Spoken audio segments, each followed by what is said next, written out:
ভাই, বেলা 11টা বেজে গেছে, এখনো সূর্য ওঠে নাই। কি বলিস?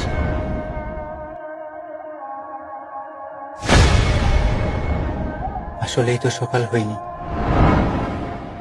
অজু করে মসজিদে যেতে হবে, নামাজ পড়তে হবে।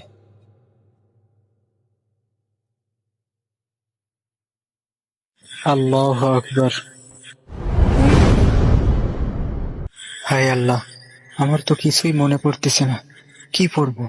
কোরআন পড়তে হবে। কোরআন পড়ে তারপরে নামাজে দাঁড়াতে হবে। আমার তো কিছুই মনে আসতেছে না।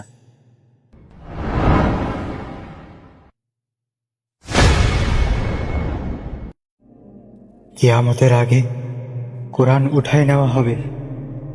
যখন ইসরাফিল আলাইহিসসালাতু ওয়াসসালাম সিংহায় ফু দিবে, তখন সমস্ত দুনিয়া ধ্বংস হয়ে যাবে।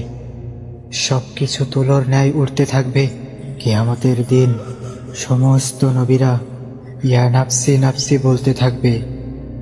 শুধুমাত্র আমাদের শেষ নবী হযরত মুহাম্মদ সাল্লাল্লাহু আলাইহি ওয়াসাল্লাম উম্মতি উম্মতি বলতে থাকবে।